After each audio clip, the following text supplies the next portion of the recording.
Hello everyone. आज अपन क्या करने वाले हैं? आज अपन 24 मई को जो एडवांस का टेस्ट हुआ था वो डिस्कस करने वाले हैं। ठीक है। अपन सारे क्वेश्चंस डिस्कस नहीं करेंगे। ठीक है, जो खास खास क्वेश्चंस हैं उन्हीं को डिस्कस करेंगे। ठीक है। और मैं सजेस्ट कर रहा हूँ कि डिस्कशन के पहले जो भी क्वेश्चंस हम डिस्कस करने जा रहे हैं, पहले उन क्वेश्चंस को अच्छे से पढ़ना है आपको। है ना, सारे क्वेश्चंस को अच्छे से रीड करना है। एक बार उनको ट्राई जरूर करना है। ठीक है। और ये हमेशा ध्यान रखना है कि क्वेश्चन सॉल्व करते समय कभी भी जल्दबाजी नहीं करी जाती है ना। क्वेश्चन को हमेशा आराम से ही सॉल्व करा जाता है। जल्दबाजी करके आपको सवाल सॉल्व नहीं करना है। ठीक है। चलो, अब हम फर्स्ट क्वेश्चन पे जंप करते हैं।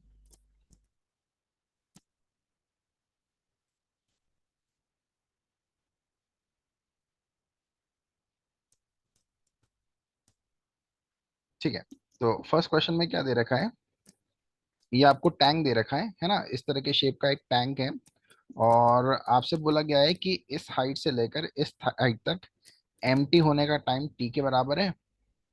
और आपको उसके करस्पॉन्डिंग सारे ऑप्शंस को सिलेक्ट करना है। ठीक है। चलो, इसको देखते हैं अपन क्या करेंगे। ठीक है।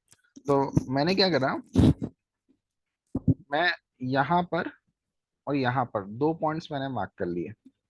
ठीक है। मैंने मान लिया कि जो टैंक है हमारा वो वाई हाइट तक भरा हुआ है। ठीक है ना। मैंने मान लिया कि जो हमारा टैंक है वो वाई हाइट तक भरा हुआ है। ठीक है। अगर हमारा टैंक वाई हाइट तक भरा हुआ है तो यहाँ से जो लिक्विड निकलेगा, सेकेंड पॉइंट से जो लिक्विड निकलेगा, उस स्पीड की जो वैल्यू है वो हो जाएगी अंडर रूट ऑफ 2gh के बराबर। या फिर यहाँ से जो लिक्विड निकलेगा उसकी जो स्पीड है वो हो जाएगी under root of 2g Y के बराबर। ठीक है। तो ये इस पॉइंट पे मैंने स्पीड मार्क कर ली। इस पॉइंट पे स्पीड मार्क करने के बाद मैं क्या कर रहा हूँ, ये फर्स्ट पॉइंट और सेकंड पॉइंट के बीच में कंटिन्यूटी इक्वेशन लगा रहा हूँ। a1 v1 equals to a2 v2 लगा रहा हूँ। ठीक है। तो यहाँ पर एरिया लिख लिया अपन ने पाई आर स्क्वायर। ठीक है। यहाँ पर रेडियस मैंने एक्स मान ली तो यहाँ पर एरिया हो जाएगा पाई एक्स स्क्वायर। दोनों पॉइंट पे मैंने कंटिन्यूटी इक्वेशन लगा दी। ठीक है। कंटिन्यूटी इक्वेशन लगाने से मुझे V2 मिल जाएगा। V2 मतलब इस पर्टिकुलर पॉइंट पे स्पीड मिल जाएगी। ठीक है ना, ये वाले वन वाले पॉइंट पे मुझे स्पीड मिल जाएगी। ठीक है। तो ये स्पीड हमने निकाल ली। ठीक है। यहाँ पर एक बार आपके पास स्पीड आ गई तो इस स्पीड को आप लिख सकते हो माइनस का D Y upon D T. ठीक है। तो मेरे पास V2 आ गया था, ये वाले पॉइंट पे स्पीड आ गई थी। मैंने उस स्पीड को इक्वेट कर दिया माइनस का D Y upon D T. ठीक है। इक्वेट करने के बाद ऑब्जर्व करो इक्वेशन क्या बनी है। इक्वेशन में y भी वेरिएबल आ रहा है, x भी वेरिएबल आ रहा है और t भी वेरिएबल आ रहा है। ठीक है। तो अब मैं क्या करूंगा, इस इक्वेशन के अंदर x को एलिमिनेट कर दूंगा। ठीक है। x को एलिमिनेट करने के लिए मैंने क्या करा, जो ये वाला जो पाथ है ना, इस पाथ की जो इक्वेशन दे रखी थी, ठीक है, उस इक्वेशन का यूज करा। ठीक है। ये हमें इक्वेशन दे रखी थी, इस इक्वेशन से मैंने एक्स स्क्वायर की वैल्यू निकाल ली। एक्स स्क्वायर की वैल्यू निकालने के बाद उस वैल्यू को मैं यहाँ पर पुट कर दूंगा। है ना, वो वैल्यू मैं यहाँ पर पुट कर दूंगा। तो उससे क्या होगा, जो इक्वेशन बनेगी वो वाई और टी की टर्म्स में बन जाएगी।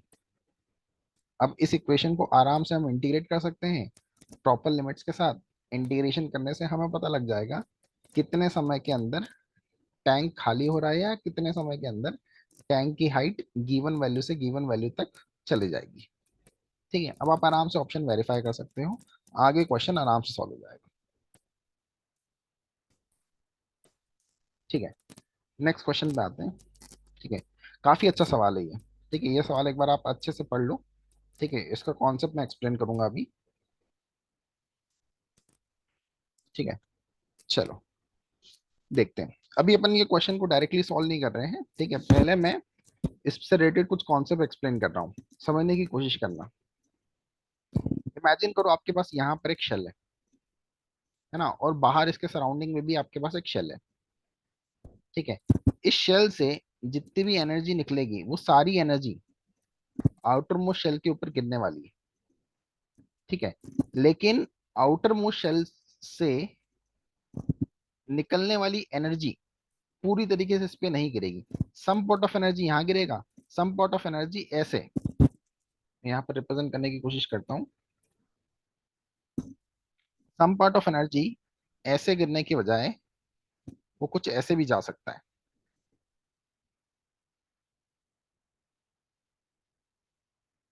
ठीक है, तो आपको ये समझना है यहाँ से निकलने वाली जितनी भी एनर्जी है ना, इस पर्टिकुलर पॉइंट से निकलने वाली जितनी भी एनर्जी है, वो आउटर शेल के ऊपर गिरने वाली है। लेकिन आउटर शेल से निकलने वाली पूरी की पूरी एनर्जी इनर शेल के ऊपर नहीं गिरेगी, है ना। कुछ एनर्जी आउटर शेल पे खुद पर ही गिर जाएगी। ठीक है, चल, ये देखने के बाद अब समझना, अगर आपके पास आउटर शेल है, ठीक है, अगर आपके पास आउटर शेल है, तो आउटर शेल से जो एनर्जी एमिट हो रही है, वो एनर्जी हम लिख सकते हैं सिग्मा ई ए, आउटर शेल के टेम्परेचर की पावर 4। ठीक है, ये एनर्जी आउटर शेल से एमिट होने वाली है। इतना तो सिंपल है।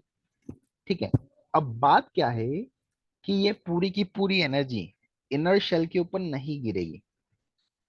इस एनर्जी का कुछ पार्ट इनर शेल के ऊपर गिरेगा। इस एनर्जी का कुछ पार्ट क्या होगा, इनर शेल के ऊपर गिरेगा। ठीक है, तो वो पार्ट अगर मुझे निकालना है, तो मैं इस टर्म को, ये जो टर्म आई थी, इस टर्म को मैं क्वांटिटी से मल्टीप्लाई कर सकता हूं, जिसको हम बोलेंगे एरिया फैक्टर। ठीक है, अमाउंट ऑफ रेडिएशन जो इससे एमिट हुआ है सेकंड वाले शेल से, उसको अगर आप एरिया फैक्टर से मल्टीप्लाई करोगे, तो आपको ये पता लग जाएगा कि कितना part of radiation inner shell के ऊपर गिर रहा है। ठीक है, अब ये जो एरिया फैक्टर है, इस पर्टिकुलर केस में एरिया फैक्टर की वैल्यू हो जाएगी छोटे वाले स्फीयर का एरिया डिवाइड बाय बड़े वाले स्फीयर का एरिया। ठीक है, वो हो जाएगा R1² बाय R2²। ठीक है, तो जो amount of energy second shell से निकल रही है, उसको आपने एरिया फैक्टर से, मतलब R1² बाय R2² से मल्टीप्लाई कर दिया, तो उससे ये पता लग जाएगा कि आपको इनर शेल के ऊपर कितनी एनर्जी गिर रही है। ठीक है, आपको बस ये कॉन्सेप्ट दिमाग में रखना है। ठीक है, अच्छा, आपको ये भी समझना है कि बाहर वाले शेल से अंदर वाले शेल पे जितनी एनर्जी गिरेगी, एक्चुअल में उतनी ही एनर्जी बाहर वाला शेल लॉस कर रहा है। बाहर वाले शेल से अंदर वाले शेल पे जितनी एनर्जी गिर रही है, कुल मिला के एनर्जी का उतना ही पार्ट सेकंड वाला शेल लूज कर पा रहा है, क्योंकि बाकी पार्ट तो वापस से उसके खुद के ऊपर गिर गया था। समझ पा रही है बात, एक बार फिर सुनना, कि बाहर वाले शेल से अंदर वाले शेल पे जो एनर्जी गिर रही है, only that part of energy is lost.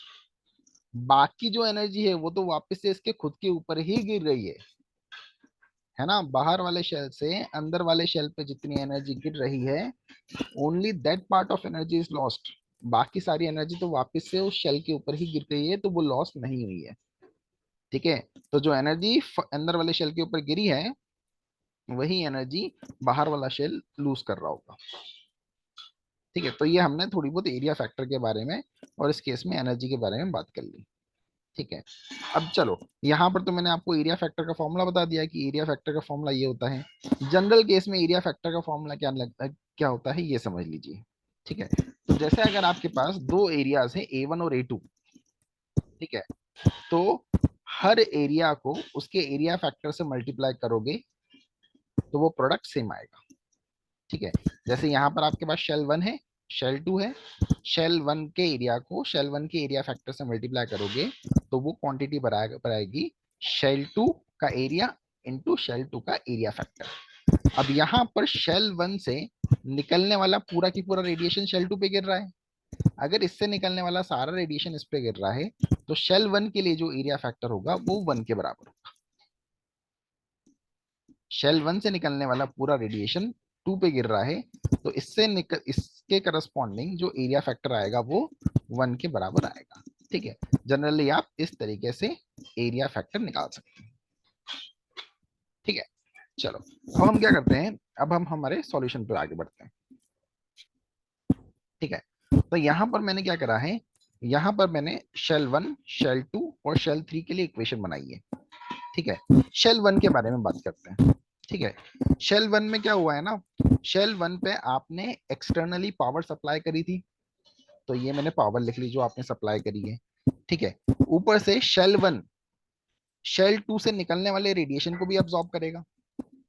ठीक है, जो अमाउंट ऑफ रेडिएशन वो अब्सॉर्ब करेगा, देखो वो कितना होगा, सिग्मा ए टी की पावर 4। इतना रेडिएशन तो सेकंड वाले शेल ने एमिट करा है। उस रेडिएशन को अगर मैं एरिया फैक्टर से मल्टीप्लाई कर दूं तो उतना रेडिएशन वन पे गिरेगा, और सिंस वन वाला जो है वो एक ब्लैक बॉडी है, तो उतना ही रेडिएशन ये अब्सॉर्ब कर लेगा। ठीक है, सिग्मा लिख लिया, बाहर वाले शेल की वजह से गिरने वाला रेडिएशन लिख लिया, उसको एरिया फैक्टर से मल्टीप्लाई कर दिया, तो इतना रेडिएशन अंदर वाला शेल अब्सॉर्ब कर लेगा। ठीक है, तो उसने पी पावर अब्सॉर्ब करी, साथ में इतना रेडिएशन अब्सॉर्ब करा। और वन वाला जो शेल है, वन वाला जो शेल है वो कितना रेडिएशन एमिट करेगा, वो जो रेडिएशन एमिट करेगा वो जाएगा सिग्मा ए टी की पावर 4। ठीक है, तो हमने इस तरीके से फर्स्ट शेल के लिए इक्वेशन बना ली। अब सेकंड शेल के बारे में बात करते हैं। ठीक है, तो अगर आप सेकंड शेल को देखोगे तो सेकंड वाला जो शेल है वो फर्स्ट वाले से रेडिएशन रिसीव कर रहा है, सिग्मा ए टी की पावर 4। ठीक है, फिर जो सेकंड वाला शेल है वो बाहर वाले से भी रेडिएशन रिसीव कर रहा होगा। बाहर वाले से जो वो रेडिएशन रिसीव कर रहा होगा वो होगा सिग्मा बाहर वाले शेल का एरिया, बाहर वाले शेल की टेम्परेचर की पावर 4 इंटू एरिया फैक्टर, और एरिया फैक्टर हो जाएगा R2 स्क्वायर/R3 स्क्वायर। इतना कुल मिला के रेडिएशन वो रिसीव करेगा। अब ये एमिट कितना करेगा। ठीक है, तो होगा क्या, जो सेकंड वाला जो स्पीयर है, मिडिल वाला जो स्पीयर है, उस मिडिल वाले स्पीयर की वजह से बाहर वाले पे रेडिएशन जा रहा होगा। ठीक है, अब बाहर वाले पे जाने वाला जो रेडिएशन है वो आप लिख सकते हो सिग्मा ए टी की पावर 4, इतना रेडिएशन लॉस होगा। साथ में इसकी वजह से अंदर वाले शेल पे भी रेडिएशन जाएगा।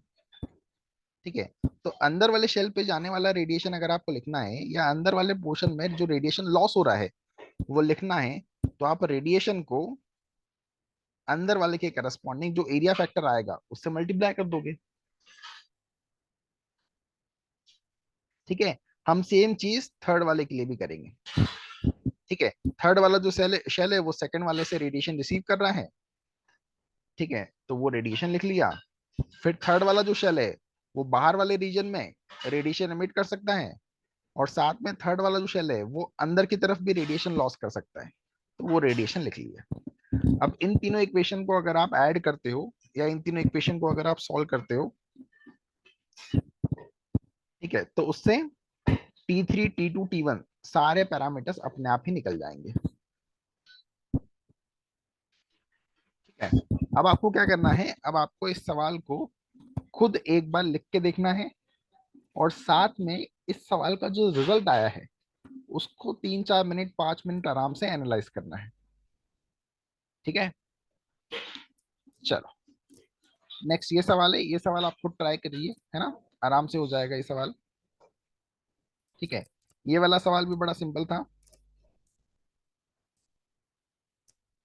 इस सवाल में वो बोल रहे हैं कि ये जो ईएमएफ है ये एसी लेंथ पे बैलेंस हुआ है, मतलब एसी के अक्रॉस जो पोटेंशियल डिफरेंस है वो 30 होगा। फिर ये वाला जो ईएमएफ है, ठीक है, ये यहाँ पर बैलेंस हुआ है। ठीक है, तो इसके अक्रॉस जो ईएमएफ है, इसके अक्रॉस जो वोल्टेज है वो E2 के बराबर होगा। ठीक है, आप इस इंफॉर्मेशन का यूज करके क्वेश्चन को सॉल्व करें, बड़े आराम से सवाल सॉल्व हो जाएगा। ठीक है, चलो ये सवाल देखना। क्वेश्चन में क्या बोला गया है कि हमारे पास यहाँ पर दो मासेस है। एक का मास जो है वो 4m के बराबर है, और दूसरे पार्टिकल का जो मास है वो m के बराबर है। ठीक है, और ये वाला जो पॉइंट है, ठीक है, ये वाला जो पॉइंट है ये इन दोनों का कॉमन सेंटर ऑफ मास है। ठीक है, अब क्या हो रहा है, म्यूचुअल अट्रैक्शन के कारण ये दोनों अपने सेंटर ऑफ मास के अबाउट, अपने कॉमन सेंटर ऑफ मास के अबाउट सर्कुलर मोशन कर रहे हैं। ठीक है, ये दोनों अपने कॉमन सेंटर ऑफ मास के अबाउट सर्कुलर मोशन कर रहे हैं, तो हमें काइनेटिक एनर्जी का रेशियो निकालना है। ठीक है, अब एक काम करते हैं, ये वाली जो डिस्टेंस है ना, ये एक काम करते हैं, अपन आर मान लेते हैं। अगर ये डिस्टेंस आर है तो ये डिस्टेंस निकाल सकते हैं क्या हम, ये वाली डिस्टेंस कितनी हो जाएगी। ठीक है, ये वाली डिस्टेंस हो जाएगी total distance upon m1 + m2 और ये डिस्टेंस निकालने के लिए हम दूसरे वाले के मास से मल्टीप्लाई कर देंगे। ठीक है, तो ये डिस्टेंस आ गई, है ना। सिमिलरली हम ये डिस्टेंस भी निकाल सकते हैं। ठीक है, ये डिस्टेंस निकालने के बाद आपको ये दिमाग में रखना है कि जब दो पार्टिकल अपने कॉमन सेंटर ऑफ मास के अबाउट सर्कुलर मोशन करते हैं, है ना, under the presence of gravitational force, तो उनकी एंगुलर वेलोसिटी, दोनों की जो एंगुलर वेलोसिटी है अबाउट सेंटर ऑफ मास, वो सेम रहती है। एंगुलर वेलोसिटी अगर दोनों की सेम है तो पहले वाले की काइनेटिक एनर्जी हम लिख सकते हैं हाफ आई ओमेगा स्क्वायर, दूसरे वाले की भी काइनेटिक एनर्जी हम लिख सकते हैं हाफ आई ओमेगा स्क्वायर, जहां पर मोमेंट ऑफ इनर्शिया हो जाएगा एम आर स्क्वायर के बराबर। तो अगर मैं इस पार्टिकल के बारे में बात करूं तो मास पता है, जो परपेंडिकुलर डिस्टेंस है, परपेंडिकुलर डिस्टेंस पता है। ठीक है, आप अगर इस तरीके से सॉल्व करोगे तो बहुत आसानी से आंसर आ जाएगा। ठीक है, अब नेक्स्ट ये सवाल देखते हैं। इसमें हमें ऑसिलेशन का टाइम पीरियड निकालने का बोला गया है। ठीक है, तो ये सवाल भी सिंपल है। ठीक है, आप इस सिस्टम को छोटे से एंगल थीटा से रोटेट कराओ। ठीक है, ये वाली जो रॉड है वो रॉड यहाँ कहीं आ जाएगी। ठीक है, पूरे सिस्टम का जो सेंटर ऑफ मास है उसकी पोजीशन निकाल लेना। लेट से सेंटर ऑफ मास की पोजीशन यहाँ पर कहीं पर है, तो उस सेंटर ऑफ मास पे पूरे सिस्टम का मास कैपिटल एम इंटू जी, इतना ग्रेविटेशन फोर्स लगेगा। ठीक है, साथ में स्प्रिंग में इलॉन्गेशन आने की वजह से ये स्प्रिंग खींचेगी, और ये स्प्रिंग में कंप्रेशन आने की वजह से ये स्प्रिंग पुश करेगी। ठीक है, अब आप क्या करना, सारे फोर्सेस का टॉर्क निकाल लेना, और टॉर्क को आई अल्फा से इक्वेट करके अल्फा निकाल लेना। फिर कंपेयर कर देना माइनस को ओमेगा स्क्वायर थीटा से, यहाँ से ओमेगा या फिर टाइम पीरियड बड़े आराम से आ जाएगा। इजी क्वेश्चन था, ये हो सकता था। ठीक है, ये नेक्स्ट सवाल एक बार आप रीड कर लीजिए।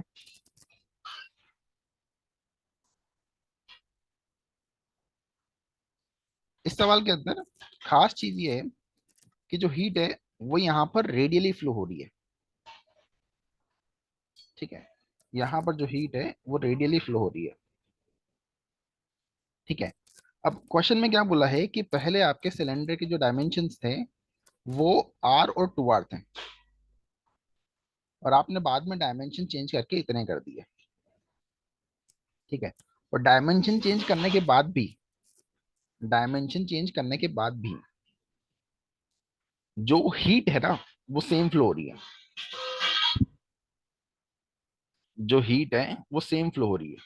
ठीक है, अब सोच के देखिए, जो हीट है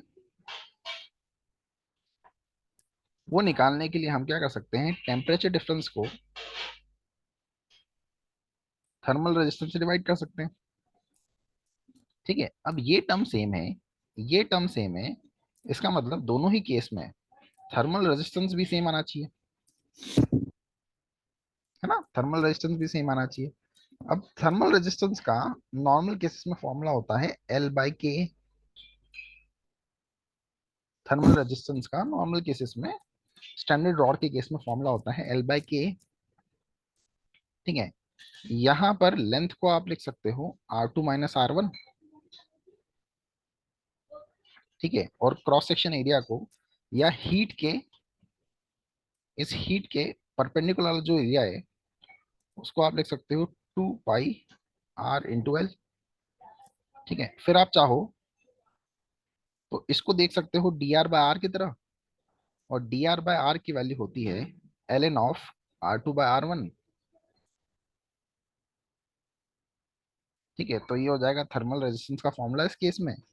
आप क्या कर सकते हो, दोनों केसेस में थर्मल रेजिस्टेंस को इक्वेट कर सकते हो। थर्मल रेजिस्टेंस को इक्वेट करते ही आपका रिक्वायर्ड आंसर आ जाएगा। ठीक है, चलो नेक्स्ट सवाल पे बढ़ते हैं अपन। हम्म, यहाँ पर आप एक बार सवाल रीड कर लीजिए। ठीक है, क्या बोला गया है कि यहाँ पर आपके पास एक वायर है, इनफाइनाइट वायर जिसमें बाहर की तरफ, है ना, आउटवर्ड डायरेक्शन में कुछ करंट फ्लो हो रहा है I1। ठीक है, और आपको क्या करना है, बड़े लूप के ऊपर लगने वाला जो टॉर्क है वो निकालना है। ठीक है, तो यहां पर मैंने सिंपल सा कॉन्सेप्ट यूज करा है, torque equals to M vector cross B vector. ठीक है, देखना यहां पर क्या होगा, अगर आप सेंटर से स्मॉलर डिस्टेंस पे एक एलिमेंट मानोगे, ठीक है, तो इस एलिमेंट पे सर्कुलर रिंग के फॉर्म में इस तरीके से आपको मैग्नेटिक फील्ड दिखाई देगी। ठीक है, और इस एलिमेंट पे अगर आप एम वेक्टर ड्रॉ करते हो तो एम वेक्टर इस तरीके से बाहर की तरफ आने वाला है। इस छोटे से सर्कुलर एलिमेंट को अगर आप देखोगे, ठीक है, इसमें आप चाहो तो ऐसे करंट फ्लो होते हुए मान लो, है ना, एक करंट क्लॉकवाइज एक करंट एंटी क्लॉकवाइज, इस तरीके से करंट फ्लो होता हुआ मान लो। तो इस एलिमेंट को अगर आप देखोगे तो मैग्नेटिक फील्ड ऐसी है लूप के फॉर्म में, और इस एलिमेंट के लिए जो मैग्नेटिक डायपोल मोमेंट होगा वो बाहर की तरफ होगा, प्लेन से बाहर की तरफ होगा। ठीक है, तो इस एलिमेंट के बारे में अगर हम बात करें, ठीक है, तो यहां पर मैंने करंट लिख लिया, यहां पर मैंने एलिमेंट का एरिया लिख लिया, तो करंट इंटू एरिया से एलिमेंट का मैग्नेटिक डायपोल मोमेंट आ गया, है ना, और उस मैग्नेटिक डायपोल मोमेंट को मैंने मैग्नेटिक फील्ड से मल्टीप्लाई कर दिया। ठीक है, ऐसा करने से एम क्रॉस बी या फिर ऐसा करने से टॉर्क आ जाएगा इस एलिमेंट पे लगने वाला, और इसको हम इंटीग्रेट कर देंगे जीरो से लेकर आर तक, है ना, इसको इंटीग्रेट कर देंगे जीरो से लेकर आर तक, तो जीरो से लेकर आर तक जो लूप है उस पे लगने वाला टॉर्क आ जाएगा। फिर अगर मुझे इस सेक्शन को कंसीडर करना है,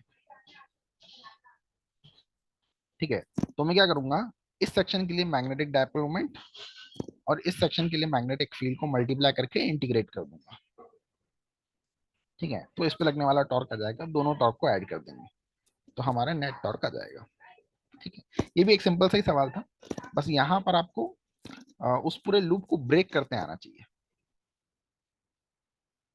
ठीक है, नेक्स्ट दो और बहुत आसान सा सवाल, सिक्स वाला सवाल का सॉल्यूशन नहीं बता रहा हूं मैं, ठीक है, इसकी एक हिंट दे रहा हूँ। ठीक है, एक बार आप सवाल रीड कर सकते हैं। ठीक है, मैं बस ये बोलना चाह रहा हूँ कि अगर आपके पास यहाँ पर एक क्यूब है, ठीक है, तो पहली चीज तो पोटेंशियल का जो फॉर्मूला होता है वो फॉर्मूला होता है के क्यू अपॉन आर। एक चार्ज पार्टिकल की वजह से जो इलेक्ट्रिक पोटेंशियल है उसका फॉर्मूला होता है के क्यू अपॉन आर। ठीक है, एक रिलेशन तो आपको ये दिमाग में रखना है। ठीक है, दूसरा कि आप किसी भी क्यूब को 8 छोटे छोटे क्यूब के अंदर डिवाइड कर सकते हो। ठीक है, इस तरह से डिवाइड करने के बाद पूरे क्यूब के सेंटर पे जो पोटेंशियल होगा, पूरे क्यूब के सेंटर पे जो पोटेंशियल होगा that will be equals to 8 times potential at corner due to एक इंडिविजुअल क्यूब, है ना। एक बड़ा सा क्यूब है आपके पास, उसके सेंटर पे जो पोटेंशियल क्रिएट होगा उसकी वैल्यू बराबर होगी 8 क्यूब की वजह से, 8 इस तरह के छोटे छोटे क्यूब की वजह से कॉर्नर पे क्रिएट होने वाले पोटेंशियल के बराबर। इस हिंट से अगर आप सॉल्व करोगे तो बड़े आसानी से सॉल्व हो जाएगा। ठीक है, सेवंथ वाला भी देख लीजिए, सेवंथ वाला भी बहुत सिंपल सवाल है। ठीक है, आपको क्या बोला गया है, लेंथ और विड्थ दे रखी है, ठीक है, और आपको एरिया को, एरिया के अंदर एरर निकालनी है एक तरह से। ठीक है, तो एरिया का जो फॉर्मूला है वो होता है लेंथ 16.2 इंटू विड्थ 10.1। ठीक है, तो यहां से पहले तो आप एरिया निकाल लेना। ठीक है, एरिया निकालने के बाद अगर आपको एरिया के अंदर परसेंटेज एरर निकालना है तो percentage error in area is equal to percentage error in length plus percentage error in width. ठीक है, तो परसेंटेज एरर इन एरिया जो है वो हो जाएगा percentage error in length plus percentage error in width. यहां से मैं लिख सकता हूं delta A by A is equals to delta L by L plus delta W by W. ठीक है, यहाँ पर आप डेल्टा एल की जो वैल्यू है, ठीक है, यहाँ से देख सकते हैं, आप डेल्टा एल की वैल्यू ले सकते हैं 0.1। जो एरर है वो आप 0.1 मान सकते हैं। सिमिलरली जो विड्थ है उसके अंदर जो एरर है वो भी आप 0.1 मान सकते हैं। ठीक है, जो मिनिमम वैल्यू आप मेजर कर पा रहे हैं, जो लीस्ट काउंट है, उसी को हम क्या ले सकते हैं, एरर ले सकते हैं। ठीक है, ये एरर लेने से डेल्टा ए की वैल्यू या एरिया के अंदर जो एरर है वो आ जाएगी, और वो एरर आ गई तो आप वो एरर यहाँ पर लिख दीजिए, वही आपका आंसर है। ठीक है, नेक्स्ट सवाल ये भी काफी आसान है। ठीक है, यहाँ पर क्या पूछा गया है, डेविएशन पूछा गया है। ठीक है, तो यहाँ पर आपको क्या करना है, जैसे ये लाइट इंसिडेंट हुई है, इस लाइट का रिफ्रैक्शन होगा। रिफ्रैक्शन होने के बाद आप स्नेल्स लॉ लगाना, ये एंगल बड़े आराम से आ जाएगा। ये एंगल बड़े आराम से आ जाएगा। ठीक है, ये एंगल आ जाने के बाद यहाँ पर मैं एक परपेंडिकुलर ड्रॉप कर रहा हूँ। R1 R2 का जो सम है वो ए के बराबर होता है। एंगल ऑफ प्रिज्म आपको दे रखा है, R1 आपने निकाल लिया है, यहाँ से R2 की वैल्यू आ जाएगी। R2 आ गया मतलब ये वाला एंगल आ गया। ठीक है, अगर ये वाला एंगल आ गया तो आप एंगल ऑफ इमर्जेंस भी निकाल सकते हैं स्नेल से लगा के, है ना, तो ये एंगल भी आ जाएगा। एक बार एंगल ऑफ इमर्जेंस आ गया, ठीक है, तो हम बोल सकते हैं जो डेविएशन है उसका फॉर्मूला होता है आई प्लस ई माइनस ए। इस फॉर्मूले से आपका डेविएशन बड़े आराम से निकल जाएगा। ठीक है, चलो अब जो नेक्स्ट पेपर है वो अपन नेक्स्ट वीडियो के अंदर देखेंगे। ठीक है।